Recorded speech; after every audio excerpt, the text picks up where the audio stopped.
सुप्रभात बच्चों, कैसे हैं आप सब। आशा करती हूँ आप सब बहुत अच्छे होंगे। बच्चों, मेरा नाम पायल अग्रवाल है। मैं हूँ आपकी हिंदी की अध्यापिका। आज हम पढ़ेंगे पाठ 3 शब्द और वाक्य। शब्द और वाक्य क्या होते हैं बच्चों? शब्द होते हैं जब हम वर्णों को सही लगाते हैं, यानी कि सार्थक शब्द सही क्रम से लगाते हैं। जैसे अगर मैंने आपको बोला नैप, तो आपको समझ में आ रहा? नहीं, मैंने बोला पेन। समझ में आ रहा है आपको? ठीक है, आपको समझ में आना चाहिए, उसका कोई ना कोई अर्थ होना चाहिए। पेन का अर्थ है ना, कॉपी का अर्थ है। मैंने बोल दिया आपको पुस्तक, उसका अर्थ है। तो आपको सार्थक शब्द समझ में आना चाहिए। ऐसे ही वाक्य, शब्दों के सही मेल को हम वाक्य कहते हैं।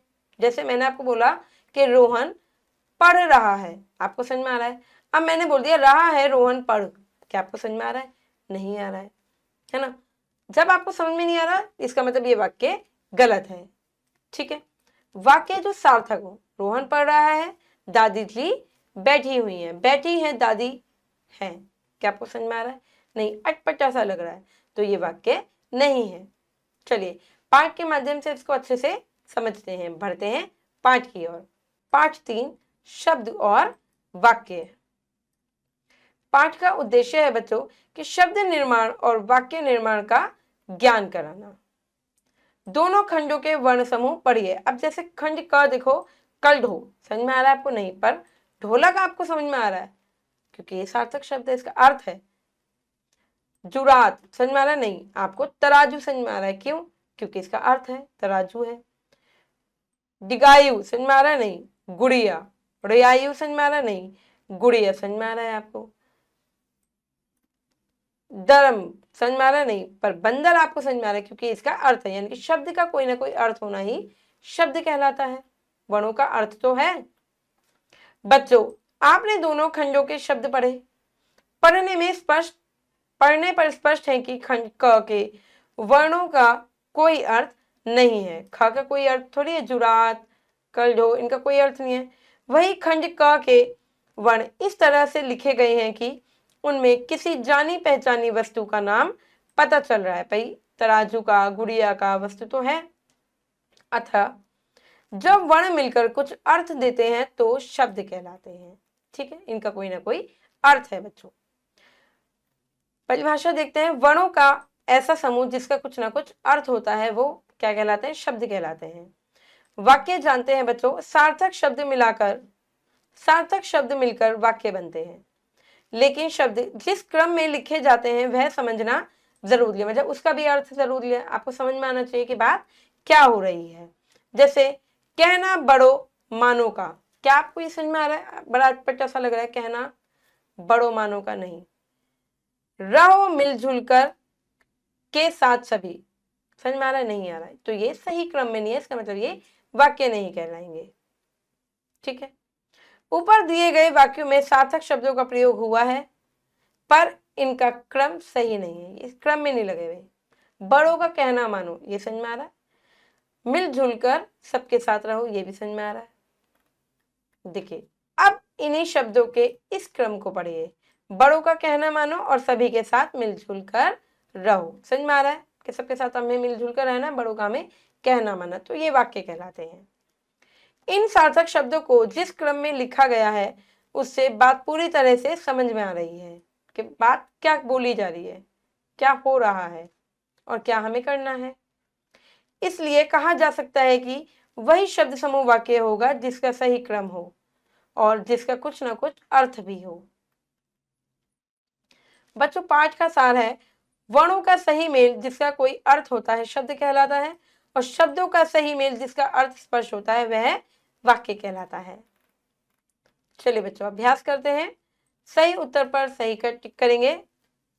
इनमें से किस वर्ण समूह का अर्थ है फल या लफ? लफ का तो कोई अर्थ नहीं है, फल का अर्थ है ना।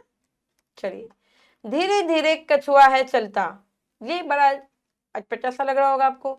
इन शब्दों का सही क्रम क्या होगा? क्या होगा? धीरे धीरे चलता है कछुआ, कछुआ है चलता धीरे धीरे नहीं, कछुआ धीरे धीरे चलता है, कछुआ धीरे धीरे चलता है, सही क्रम है। आगे बढ़ते हैं बच्चों, करते हैं दिए गए वर्णों को क्रम में लिखकर शब्द बनाइए। जैसे वर्ण है, इनको शब्द बनाना है। ले हिमा कोई शब्द नहीं है, हिमालय, हिमालय तो आपको समझ में आ रहा है हिमालय की बात हो रही है। दिरम, दिरम कुछ नहीं समझ में आ रहा, कोई अर्थ नहीं है, मंदिर, मंदिर। ले को नहीं, कोयल, कोयल। पन बच, समझ में आ रहा है, इसका कोई अर्थ नहीं है, तो शब्द भी नहीं है, तो क्या बनाएंगे हम, बचपन। देखिए, या परू, रुपया, रुपया। रत भा, भारत, भारत।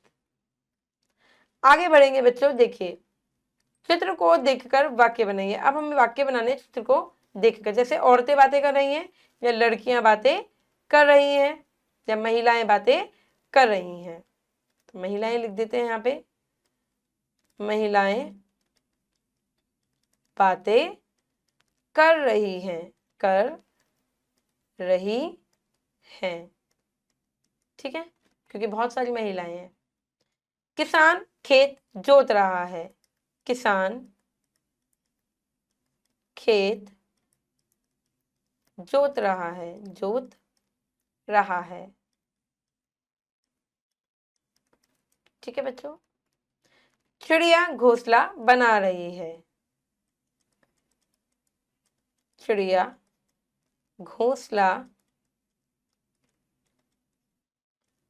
बना रही है, बना रही है। लिखा है सार्थक, क्रम में लगे हुए हैं वाक्य। बच्चों ये आपकी गतिविधि है जो आपको अपने आप करनी है। अपनी दादी जी के बारे में बताते हुए 5 वाक्य अपनी अभ्यास पुस्तिका में लिखिए। आपकी दादी कैसी हैं, कहानी सुनाती हैं आपको, मेरी दादी बहुत प्यारी है, मुझे कोई जरूरत पड़ती तो अपनी दादी के पास जाता हूँ, उनसे राय लेता हूँ। जो भी आप करते हो, अपनी दादी को खाना खिलाते हो, है ना, उनकी मदद करते हो, जो भी करते हो, आपको ये 5 वाक्य अभ्यास पुस्तिका में लिखने हैं। आशा करती हूँ बच्चों कि ये पाठ आपको अच्छे से समझ में आ गया होगा। अब मैं मिलूंगी आपसे अगली कक्षा में। धन्यवाद।